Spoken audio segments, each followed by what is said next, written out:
Welcome back. Welcome back. It's been 4 months. It's been a long time, but by popular demand, which is really just like Larry Kerr and Josh Claren and maybe one or two other people, that popular demand, I'm back. I'm back. All the inside jokes are still here. If you're new to the show, it's going to take you a couple weeks to catch on, but don't worry. You're going to love it.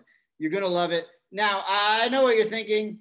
Was he going to come back with some intro music? Maybe you thought it was going to be a Grateful Dead song after the smash success of The Greatest Story Ever Told, the Grateful Dead and Torah Lyrics show that we did. You knew I was going to come back with some Bruce Springsteen, though, and we did with Light of Day, even though we're live now in prime time. We've never done it in prime time. We always did it at noon. So the show was called Live at Noon. We're still, now it's just live from Temple Beth Am, which is it. I'm back. I'm back. So welcome back. I know you're doing a lot better. I know most of you have been vaccinated. We're out and about. And what we're going to do on this show now, instead of the daily, just learning and interviews and stuff, we'll have some updates on what's going on with the temple, how well we're doing. Of course, ways you can donate to Beyond the Curve. Don't worry about that. Even though we've hit the $45 million mark and we're on our way to raising $55 million to build our new campus, go to Beyond the Curve, TBAM, beyondthecurve.com, and you can see the most updated pictures of the building and where we're going. You may not know this, but our new school will be ready to open at full capacity at the beginning of school next year. And you may have been wondering how we've been doing at Temple Beth Am through Corona. When we first started this show, we were, would anyone rejoin the temple? We're not even open. You can't even go. I mean, the only reason to join the temple is because of this show, which you can watch for free anyway. And we did. Not only that, but we've grown the show. It seems like almost every Jew from New York and New Jersey has relocated to Miami. And we at Beth Am are trying to get every single one of them. So it's been a great time. We're up now. We're up now to 1,600 families at Temple Beth Am, which may or may not be a record. There was a belief that under Rabbi Baumgard, Alav Shalom, in the early days, we were around 1,800 families. But it seems like of those 1,800, only about 1,500 at any given time were actually alive. So if you're counting living members, we're looking good. We're looking good. So hopefully we're going to last. Hopefully we're going to be here every Tuesday night. I got a lot of great shows lined up, including really coming out of the blocks huge this evening with really one of the best interviews I think we're ever going to have. I want to introduce you to someone that you may already know by reputation, but there's a couple. Now, how do I know them? I don't. Well, I know him. I know Jonathan Weinberger because we went to high school together. And so I've known him since 1988, 1989. I believe he was 1 year younger than me. So, but we played on the same tennis team. I believe he played basketball with my brother. And I asked him, hey, would you and your wife, I know how busy you are, but would you be willing to come on my show and do an interview? Now, she's used to dealing with Fox News and seeing millions and millions of people watching her, but who could pass up the chance to speak to dozens of people right here in South Florida? So I'd like to introduce you now to my friend, old friend, Jonathan Weinberger, and his incredible wife, Morgan Ortagus. There they are. Now, you may or may not know of Jonathan Weinberger from his tennis and basketball days at Wyoming Seminary in the late 80s, early 90s, but you may know Morgan, who most recently was the spokeswoman for the State Department and for Mike Pompeo. And her Wikipedia page, because one of my goals in life is to have a Wikipedia page, but her Wikipedia page is so long. And she's accomplished so much at such a young age that you really can't believe it. But first of all, Jonathan and Morgan, thank you so much for giving me some of your time and for giving some of your time to the Jewish community here in South Florida. We truly appreciate it. Eventually you'll retire and come to South Florida. So you might as well start making, I mean, that's what every Jew does. We're there now. It's freezing in DC. It's like 40 degrees here. It's terrible. Now, this is the first March that I haven't been to DC in 14 or 15 years, because I usually go to the APAC policy conference every single year. And I know actually, Morgan, you gave a talk at the policy conference. I believe it was last year. And I was trying to set up with Jonathan a time to meet you there, and it just didn't work out. But I really appreciate your time. And before we get going on all the incredible things both of you have done, let's just first talk about where you guys met. We met here in Washington. We've been all over the place since then, but we were both appointees for President Bush. And then we both went to work for Obama, and then I went to work for Trump. But yeah, we were working. You were at the Treasury. Yeah, you were at Treasury, and I was at USAID. So you met in the workplace, in the office? A good friend of mine from college. He was a little bit of a wild man. Look at that. I wouldn't see. I'm not. She's used to know. She knows what to look at. I don't. He emailed a few of us who went to Johns Hopkins undergrad and said, "Hey, my friend Morgan's moving to DC, going to work at the State Department." And I said, "Oh, that's interesting." I thought it was a guy because he didn't use any pronouns. So he said, "All right, let's meet for lunch." She said, "Hey, I'm not a dude." His time not using pronouns. Yeah, and we met for lunch, and this was about 14 years ago. So that was the beginning. So you thought you were going to meet a man? I did. Yeah. Well, it was really worked out for you. Now you just had your first child, correct? Yeah, Adina Ann is almost 5 months. She'll be 5 months in a few days. I love it. And we still, because of the pandemic, we still haven't done the baby naming, but we're hoping to do that maybe back in Scranton. Okay, so you gave her a beautiful Hebrew name. Adina is fabulous. Okay. Yeah. Thank you. And her Hebrew name is... No, you can't say it yet. Oh, we can't say it yet. You haven't given it to her yet. Okay. We're naming her after my mother, who passed away a few years ago. Her Hebrew name. So you're going to give her another Hebrew name on top of her Hebrew name? Yes. Okay. It's great. It's great. The more the merrier. But Adina is certainly a very, very beautiful name. Now, I didn't just want to bring you on the show because you're a famous former State Department spokeswoman, and you've both worked in the government, and you've worked for all these presidents, and you've been in the Oval Office, and your neighbors are all these famous people.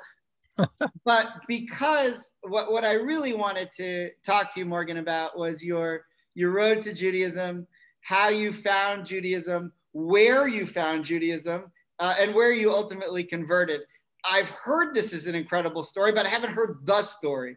So if someone says, I'm an American who found Judaism in Iraq, I'm immediately fascinated. Well, I think it was at the Jerusalem Post, or it was the Jewish paper here in DC. Oh, yeah. Jewish Insider, right? That's the name of it. Yeah, they profiled it. So anyway, if you're bored and can't sleep tonight, you can Google my name and Jewish Insider, and you could hear a lot of the story, or you could just watch this. You could see. So we met when I was 24, and a few months later I turned 25 and informed him that I was going to Baghdad. And he didn't blink, like he didn't miss a beat. He's like, "Oh, well, that's interesting." And so I thought, this guy might be a keeper. So by the time I left, we had been, dating several months at that point. And I grew up, I went to Methodist school, and so did we. That's true. And my, but I hadn't been to church in a very long time. And when you're in a war zone, this was like during the surge in 2007. So when you're in a war zone, you suddenly think like, maybe I should find some sort of religion. And we were on the Muslim calendar. So we worked on Sundays, And there were people doing services on Friday nights, very, very small group of mostly military, few embassy people. And I saw the little flyer and I thought, well, my boyfriend's Jewish, so I guess, you know, I'll go to services. And I think, you know, those services were they were so special because, again, I don't even know if we had a minyan. Who knows if we did, depending on the night. But we would all do a little Shabbat service together, and then we would go over to the DFAC and eat a non-kosher meal, but we would eat a meal together. And I was there during Hanukkah. And so the first Hanukkah that I ever celebrated was one in Saddam Hussein's palace, which is a pretty interesting way to start your Jewish experience. So fast forward, I get back from Iraq. I'm here. I start taking classes at the JCC. This is a few years later. We had been dating, and I made the decision that I was going to convert to Judaism. And then the U.S. Treasury offered me to be their attaché to Saudi Arabia. And Jonathan said, well, you know, and I was only 28 at the time. So he said, if they're offering you this, it's a huge job. You have to take it. You can't not take this job. And so I said, well, what do I do? I was converting. I was starting to convert. I was talking to rabbis. I was going to the JCC. And so we found a rabbi in DC, Batya Steinlauf, who was at Adas Israel. Mm-hmm. And her husband was a rabbi there at the time. And he said, well, I can't do it, but Batya's also a rabbi. Maybe she can do this, you know, over Skype. Remember, this was 2010? Right. So this was like a hot minute ago. It wasn't like we had not gone through the pandemic. So the ability to do all this stuff virtually was not second nature. In fact, it felt, you know, quite revolutionary at the time. And so I thought, well, I've got to be the first social media convert and the first convert in Saudi Arabia in a really long time. So for about a year that I was in Saudi, we did classes every Friday night. And it was Friday morning. Friday morning in the US, Friday afternoon for me. And then not every Friday, but a lot of Fridays I did Shabbat services. We did a Passover. We did a big Hanukkah party. I have a whole very, very important. I have a very funny story about smuggling Hanukkah decorations into Saudi Arabia, which, you know, I'll have to, that requires, you know, my first sip of wine before I tell you that story. I think those Hanukkah decorations are still there. So long story short, came back from Saudi, did my Bet Din and mikvah in DC, and we got married. And you know, it's really, really funny because the Jerusalem Post has this list every year of like most influential Jewish people, you know, in the world. And one of the guys that I knew said, I'm getting you on this list. And I said, you know, I don't really care. And I think these lists, whatever these lists are pretty dumb and meaningless. So, but no one will be happier about this than my father-in-law. He's going to like, you know, print this out, take it to the deli in Scranton. You know, what's the name of it? It's at Abe's in Scranton and show everyone. So I said, you know, normally I would tell you, no, don't bother. But I was like, actually, no one will be happier about this than my father-in-law. So I didn't think much of it. Lo and behold, I come out, you know, number 7 on the list. Again, not that it matters, but I thought, you know, Jonathan's mother has passed away, and I thought, I wish she could be here to see this day that her convert daughter-in-law made the list of one of the top 10 most influential Jews in the world. And one of the things that Morgan was talking. Sorry, the baby. Yes, she can eat. Real life. Yeah.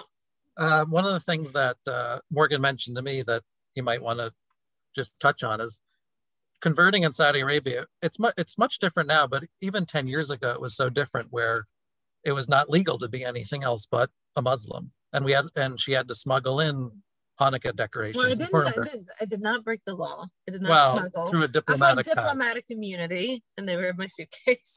But she told me that the feeling of sort of not being accepted and sort of hiding it from the public was much more meaningful going through that process and thinking, you know, this is what it must have been like for a lot of Jews back during World War II, or, you know, a lot of different. It's a much more authentic experience, I would say. Especially on Hanukkah, because, you know, the whole story of Hanukkah, I mean, the point of the dreidel, the point of the Haftarah, the Haftarah, these are things that Jews were doing in secret. The reason we have a dreidel is because they had to look like they were playing a game and not studying Torah. So they made it look like a game because they were doing it in secret. And the reason we have the Haftarah is because they weren't allowed to read the Torah. So they read the prophets in hopes that the Greek soldiers wouldn't recognize them. So there's something very beshert, very cosmic about that it was particularly on Hanukkah that story happened. Really, really fascinating. So what year did you come back from Saudi Arabia? That was like the fall of 2011. Were things already at that time between Israel and Saudi Arabia, behind the scenes really warming up? Not really. I mean, it was nothing. Obviously, I worked very closely with, Jared Kushner and Pompeo and Brian Hook and Adam Bowler and Avi Berkowitz. That was our little team on Abraham Accords. Amazing team, right? No, I mean, what made there was stuff going on inside, behind the scenes with the intelligence communities for a long time. But with the 4 peace agreements that we were able to negotiate with this administration, what made them so meaningful and so powerful is someone who spent, 15 years in the intelligence community or in foreign policy and working on these issues. I never thought I was going to see this in my life, or maybe you hoped you were going to see it in your lifetime, but to be a part of getting UAE, Bahrain, Sudan, Morocco, and then of course, Kosovo as well. So I guess 5 if you count Kosovo. At some point, as it happened, and every time I went into the Oval Office and listened to the president and Prime Minister Netanyahu and whatever, world leader, especially Sudan. I mean, that one was so amazing, just considering the history between Israel and Sudan. And so I don't know, it's sort of an embarrassment of riches, the amount of peace deals that we were able to obtain. And really it makes whatever you do next or the rest of your life difficult, right? You work your whole life or whole careers normally for peace. We had not had a peace deal between Israel and an Arab state for 26 years. So you work the whole time on that, and people work their whole careers to never see success, and to be able to see it in such a rapid progression was just really, it still feels surreal. What was Israel, and before you came to Judaism and had a Jewish boyfriend and converted, what was Israel to you? Did you have any relationship to it? Did you get the unique sense of what Israel was? Yes. Yeah, great question. I grew up evangelical, so my parents, no. I mean, my mom's always been a part of the Christians United for Israel. My parents were, it was always very, very supportive, very pro-Israel, household for sure. But one interesting thing that getting to know Morgan, I said, I wonder if she's actually Jewish somewhere back in the roots. And long story short, I did a little research and found that her family came from Mallorca or Minorca, one of the two, and came to dad's side. On the dad's side, and came to Florida. Part of the family came to Florida like back in the 1700s or something. And I found 3 or 4, I can't remember, of her relatives with that name, because her name is odd, it's not a common spelling, that were killed in the Holocaust. Ooh. And part of the family actually is still Jewish. Wow. In Florida. Where did you find that? In Jacksonville. Yeah. Wow. In the Talmud, it says that when someone converts, one of the reasons is because they have, you have to have a Jewish soul, but also because they have some Jewish blood. And sometimes it just comes out to the forefront. And that's one of the reasons that my wife also, who converted to Judaism, we believe in this kind of thing.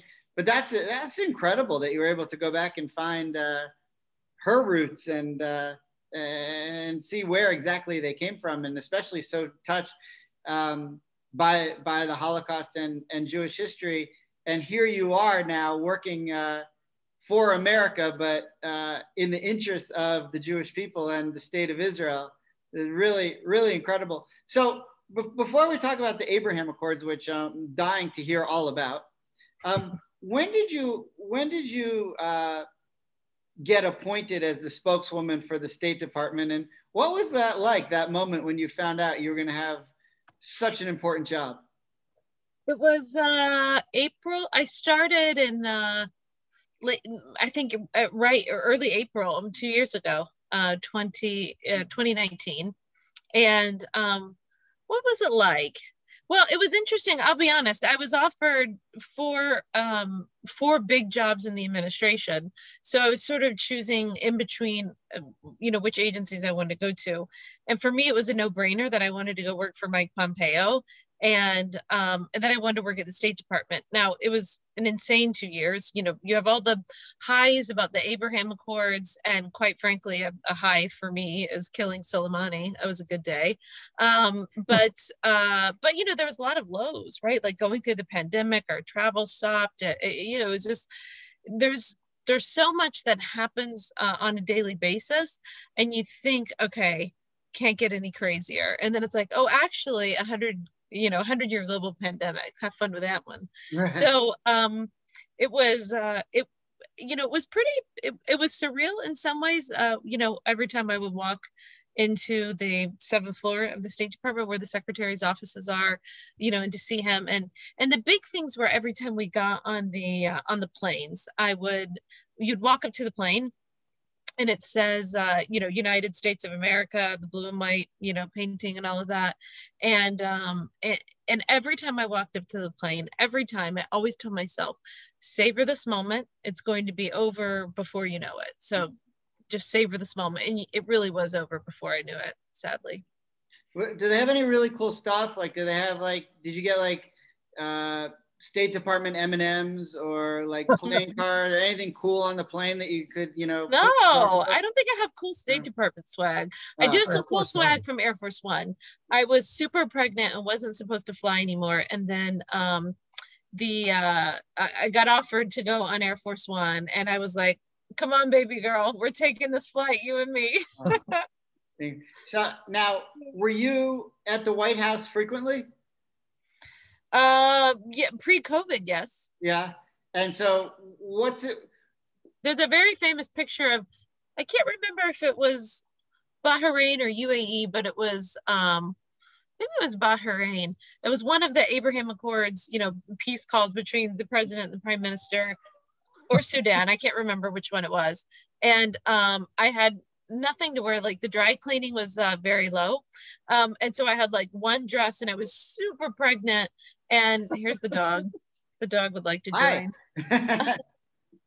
He would like to be a part of the story. There's a dog. This baby talk. You're not talking about me. So I was super, super pregnant. I was in this dress that was fitted, so you could really tell. The president sort of looked at me when I walked in. I think he was thinking, dear God, please don't give birth in the Oval Office. And so, yeah, I mean, I forget where I was going with the story, but baby brain now. But yes, that was one of the times. What's it very memorable picture. The first time you walked into the Oval Office, what was that like? Well, Jonathan actually proposed to me at the White House because he worked there before me. During the Obama administration, he was a lawyer at USTR. Amazing. And so in December 2010, he proposed to me in the Rose Garden. So I had seen the Oval Office, but I had never walked in it. Walking in the the first time I actually walked in, so not when he proposed to me, it was such a casual, moment. I sort of looked around and I couldn't believe I was standing in there. But I guess what I mean by casual moment is President Trump was like, come on in, right? And it's the Oval Office. And incredible. I remember I went in with a friend of mine, Dave Urban, and a few others, and we were having a talk. And the president said, would anyone like anything to drink? And I said, no, nothing. And I was so nervous. And Dave Urban, who's a jokester, prankster, said, Morgan wants a Coke. And I just shot him a look. I was like, I'm going to kill you. Because I sat there the whole time, with a grip on the Coke. And I was so afraid that I was going to spill it. I was like, oh my God, I'm going to be that person that, spills the Coca-Cola in the Oval Office, for forever, and I'll be banned. And I didn't spill it, thank God, but I was petrified. I didn't take a single sip. I just sat there holding it, sort of shaking. So as a Jew who had the opportunity to have this incredible job for a certain period of time, and to have had that job during the Abraham Accords, which is one of the most historic periods in Israel-Arab relation history, it's just an incredible thing. Was any of the groundwork for those accords there from the previous administration, or did that all start once you came into office with the Trump administration? Well, certainly, listen, there's a lot of people on both sides of the aisle in Washington. And speaking of that, Jonathan and I have both worked for Republicans and Democrats. Like I said, I was President Obama's Treasury attaché in Saudi Arabia. So this is, we've worked for both sides. And there are definitely people for decades who've been laying the groundwork, as I said, especially on the intelligence community, side. And there's been several very, very good attempts at trying to get peace. We feel like what we did was different. Everything is a moment of opportunity and a moment in time, and you just have to seize it. And you can get, you have to deal with the foreign policy that's given to you as an administration, not the one that you want. And we just set out as a priority that we were not going to reward the Islamic regime in Iran, right? We were not going to reward our enemies with billions of dollars in sanctions relief. We decided we were going to reward our friends, our allies, Israel, the Gulf Arab states. And so what we decided was just a very, very simple foreign policy. We're not going to give billions of dollars to the regime that's terrorizing the entire region. Of course, the regime in Tehran.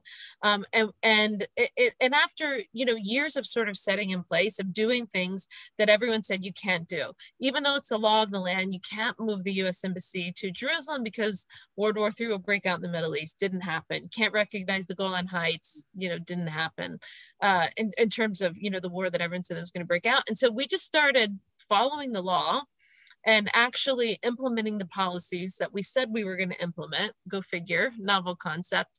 And I think what we delivered is an extremely different Middle East than the one that we inherited. We, inherited a strong, emboldened Israel, Arab states that were working together. And I got to tell you, that this deal wouldn't have happened without people like the UAE ambassador, Yusuf Otaiba, to the United States. It was the young people in those regimes, in those countries that were willing to think differently about Israel. I got to tell you that the most excited about these peace agreements, when I was in UAE and Bahrain, were the young journalists and the young people that I talked to there. And in many ways, I think they were more excited than the United States because they understood that their children and young Israeli children were going to grow up in a world completely different than one any of us have ever lived in, right? They were going to grow up where it's normal to vacation in Tel Aviv or normal to vacation in Dubai, to share technology, to be a part of each other's business ventures, to visit mosques and temples, and just things that we didn't think would happen in our lifetime. And for me, that's the most amazing part, is to think about the world that my daughter Edina will inherit thanks to the small part that I got to play by working in this administration. She's going to grow up where the whole Middle East doesn't have guns pointed at Israel, doesn't have I could go on forever about this, but she's going to just grow up in a world where Israel will be a part of the Middle East, not a pariah of the Arab states. It's incredible. What was your experience working with the Israeli government? How were they to deal with? I mean, they're notoriously challenging. But what was your experience dealing with your Israeli counterparts? Well, I will never kiss and tell because I will go back into government, I'm sure, at some point. When we have a Republican administration, I will be working with them. They are everybody in your temple who does business with the Israelis or visits there knows that they are tenacious. There's a reason why they survive. It was actually kind of funny. I won't tell which ambassador it was, but one of the Arab ambassadors was getting a little frustrated leading up to the announcement. He's like, well, wait, we wanted this, we wanted that. We agreed to all of these things. And I said, congratulations, my friend. This is the price of making peace with Israel. Now you get to deal with them. And so, I mean, listen, one of our closest allies and friends in the world for good reason, but always, Bibi is a character, and I mean that in the best way possible. I mean, he's just, being in the room with him is, I should have written everything down. I will have those stories for a lifetime. Were you there when the embassy opened in Jerusalem?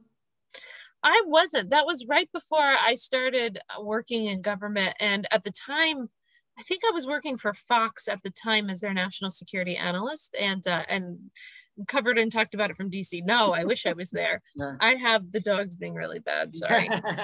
So you've been to Israel though? Oh my gosh, more times than I can count. Yes. Okay. Mostly for business. Have you had a chance to travel around the country as a tourist? We've been a couple times as a tourist. I went once by myself, actually, when I was coming out of Saudi, when I was finishing my tour there. I went the first time by myself, actually. So I visited Tel Aviv and Jerusalem by myself. And then we were actually there, not last summer, 2 summers ago. We were there for a wedding in Jerusalem, and we were in Tel Aviv. Yeah, when she left Saudi Arabia, she stopped in Israel 10 years ago, 10 years ago. 11, yeah. 10, whatever. Yeah. Now, this only, I know this because of your Wikipedia page, but I can't believe, I mean, now that I've learned you got engaged at the White House, but you were married by one of the most interesting people in the history of the United States, which is really incredible. How did it come to be that your wedding officiant was Ruth Bader Ginsburg? Yeah. So we live in the Watergate in DC, and she's been our neighbor. She had been our neighbor for years. Wow. And I was on the board at the Watergate here, and Morgan said, we were just talking about different officiants. We had a Jewish wedding afterwards as well with the rabbi. Right. But Morgan said, we should ask Ruth Bader Ginsburg and see. I said, she's not going to do it. And she's very she was a fantastic person, obviously, great neighbor. Spent a lot of time with her, but she was not very sociable. Right. So Morgan wrote a note on my letterhead because she knew me. She knew me much better than Morgan at the time, just because I had been around. And she wrote a note on my letterhead and asked if she would marry us and put it in her box. She lived like 3 doors down from us. And maybe a couple of days later, we get a letter back with Supreme Court letterhead on it. And I said, well, this is our rejection letter from RBG. and she said, I'd be thrilled to marry you. Just let me know, let me know a couple dates and we'll do it. So she agreed to do it. We were thrilled. We were surprised. We went to the Supreme Court, did it in her what's it called? Chambers? In her chambers. It was just immediate family and us. And it was incredible. She could not have been more welcoming and warm and nice. She wrote her vows out. And it was for nerds like us in DC, she said, by the power invested in me by the Supreme Court of the United States. And we just sort of looked at each other like, wow, that's really cool. And she signed the marriage certificate and she signed our vows and all that. So our official, marriage certificate on file in the government is signed by Ruth Bader Ginsburg. That's unbelievable. It was unbelievable. Now, did you ever, I know you said she wasn't that sociable, but did you ever have to go like over to her apartment when she was like screaming at like Judge Scalia and ask her to keep it down? Or did she have any wild parties that you had to call security? No, she was not very sociable. She'd sort of walk with her head down. Right. But in the building, we always had Hanukkah parties and Christmas parties, and we're still in the building. And she would show up to most of them. That's incredible. And she would sit around and talk, and Scalia was her best friend. Right. And our other neighbor here now used to work for the Washington Opera and work for Placido Domingo, and actually put them in an opera together, which some of you have probably seen. So it's quite a place. But even at the time, we knew it was special, but I'm not sure we fully took it all in, fully appreciated it. Yeah. No, we did, but it's like so epic that, Yeah. It's just an incredible experience. Most people don't even get to meet someone like that, let alone have that kind of relationship and experience. It's pretty incredible. And her husband was incredible. He was a professor at Georgetown, as many of you know. Sure. And he was the sociable one, and he was really super supportive of her and always taking her around and talking to people. He was incredible. Wow. So, yeah. Jonathan, are you a lobbyist now, or are you still in the government? No, I work for General Motors. So okay. as you probably remember from high school, I'm a real car nerd. I already do. So anyway, still am. So long story short, got recruited to General Motors. They created a new position. So I run advanced technology policy for them. So I deal with automated cars and flying cars and all the fun stuff that's coming out. So it's a lot of fun for me. Flying cars. They're coming. Don't hold your breath, but they're coming. That's incredible. That's really incredible. And so, Morgan, I guess you're waiting for Pompeo to become the president, so you could be either White House spokeswoman or vice president or something like that. I'm definitely not running for office. Not my dog and pony show.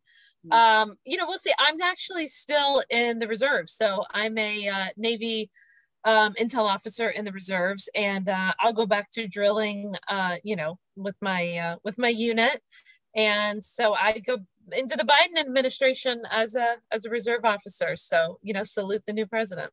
Well, it's fabulous. Let me just ask you a final question. As we go from the Trump administration pulling out of the Iran deal to trying to figure out what the Biden administration's strategy is going to be in Iran, how worried are you on a scale of 1 to 10 about what Iran's doing right now? And maybe even more, I mean, we're all terrified about what Iran's doing right now, but maybe where are you in terms of your comfort level with regard to America and Israel's ability to prevent Iran from gaining a nuclear weapon? Not very confident. There's been some sort of mixed signs from the administration. On one hand, they have said that Iran is going to have to go back down to the enrichment levels that they agreed to in the JCPOA in order to get sanctions relief, in order for the United States to go back in. The problem is that there shouldn't be any agreed upon enrichment levels. The appropriate level of enrichment of uranium for the Islamic Republic or anyone who is pursuing a peaceful nuclear program is 0. So I have a problem with any level, including the levels that are in the JCPOA, which is one of the reasons that we withdrew from the deal. There's a lot of things that don't make the headlines. The fact that Iranian trained, funded, equipped proxies in the region, like the Houthis, are attacking civilian airports in Saudi Arabia. It's only a matter of time before there is an American on one of these planes, or somewhere at the airport, and they get hit. They're doing this in Iraq. We already have one dead American on President Biden's watch in Iraq due to the Shia militias that are again funded, trained, equipped by Iran. They own and control them, and they allow them to attack us. And their goal is to chase us out of Iraq and out of a region. These are not friends. These are not allies. These are people that chant death to Israel, death to the United States. And I think from my perspective, we handed the Biden administration all the leverage that they could possibly want with Iran, right? Through our maximum economic pressure campaign, their economy is on its knees. And they have elections coming up in a few months. So you're going to hear a lot of rhetoric coming out of Iran, as you do probably before any elections anywhere in the world. I want to listen, I'm not reflexively critical of this administration. In fact, I've been supportive of Secretary Blinken, of some of the moves that he's taken on China. He did, sanctioned 24 individuals and entities related to Hong Kong and the actions that they've taken there. He's continued our China policy in many ways, agreed that Xinjiang is a genocide. But this group who negotiated the Iran deal under President Obama are back in power under President Biden. And my concern is that they refuse to acknowledge the reality of the new Middle East that they inherited. It's not the Middle East the way they left it 4 years ago. It's a very different Middle East. And if they go back to empowering the enemy of the United States, the enemy of Israel, the enemy of our allies and friends in the Gulf Arab states, if they go back to empowering enemies and punishing allies, then we're going to be in for a very, very tumultuous 4 years in the region, and we will not see peace. Are Russia and China interested and able to prop up Iran so that it really won't even matter about American sanctions? Or no, I mean, if you look, like, one of the things that we were able to do through the maximum economic pressure campaign is really deplete the amount of money that they were able to give to, like, Hezbollah, for example. I mean, we had example after example of Hezbollah having to basically, beg for money. I mean, they were still being funded by the Iranians, but decreasing levels. I don't have all the stats at the top of my head, but you could go through the economic effects that our sanctions had on them. Russia does prop them up in places like Syria. Obviously, China, the news this week, China's been announcing, a strategic relationship with Iran. That's something they've talked about for a long time. Our current State Department said something really ridiculous about, how we should, that China has the same interest that we do in Iran. I mean, that's beyond naive and foolish to say something like that. So yeah, I mean, you could probably tell I'm opinionated on the subject, and I'm very concerned. Yeah, it's terrifying. I've been losing sleep on Iran for the last 20 years. And I imagine it will continue for a long time. But, listen, Morgan and Jonathan, what a great honor it is to speak with you, and for our entire congregation and for the Jewish community here in South Florida to be able to hear from you directly is really something very special. And, to have you back on my first show back, I mean, there's nothing else I could ever dream of. This is really great. Thank you so much for your time. We truly, truly appreciate it. Especially, here's the one last thing I want to ask you. I was trying to think about what's more exhausting, like being in the Army or in the Navy in the beginning of your career, or being a mother. What's more exhausting? Mother. Yeah. Yeah, I don't know. I mean, there's some times traveling with Pompeo where you're running on zero sleep. You wake up and you go, what country am I in? I actually texted her and said, where are you? And she said, I have no idea. I'm lucky with the baby. I've got Jonathan. My sister is watching the baby right now while we're doing this with you. We've got a nanny. So with the baby, yeah, it's less a little bit of sleep, but I've got a lot of help. When you're running around the world, Mike Pompeo, you're on, he's a drill sergeant. I can't imagine. Well, I've been following both of your lives through Jonathan's social media. And I always say to him, I can't imagine, I really can't believe from Scranton and Wilkes-Barre, where we grew up, the life that you are living is really remarkable. And you guys are making an amazing difference in our world. So thank you so much for everything you're doing. And thanks for giving us some time. We really, really appreciate it. Thank you. Thanks for inviting us. And maybe we'll join your congregation one day. Yeah. You really should. And send anyone a lot of times people come down to Miami and they think they have to move to Miami Beach. Think a little bit further south, come to Coral Gables, Pinecrest. It's much more pleasant for a family. That sounds good. You guys, thank you so much. You. Be well. Take care. All right. Bye. Bye. Thanks. See ya. Okay. Now, to be honest, to be fair, we did this interview on Friday afternoon. That's why she's saying Shabbat Shalom. So she knows that Tuesday isn't Shabbos. Don't worry about that. You take someone that bright, she knows. But we pre-recorded that part of the interview on Friday afternoon before Shabbos was coming in. So, Jonathan, I haven't really, other than speaking with him on Facebook, we haven't really spoken in person since 1993 when I graduated high school. We were friendly back then. He's a wonderful, super bright guy. Both of them studied at Johns Hopkins. They're doing incredible things. And she appears on cable news all the time, but said to me, if you're going to bring back Rabbi Barras in prime time, I'm going to be there. For that, I don't want to miss. So I want to welcome you back. I'll be back next Tuesday at 7 p.m. with another unbelievable guest. Is it going to be that great? Yeah, probably. maybe not as accomplished, maybe not top 10 Jews in the world or whatever. By the way, they come out with these things once in a while, top 50 most influential Jews in the world, or American Jews, or top 50 greatest rabbis. I've never been on any of those lists, but I do hold one record.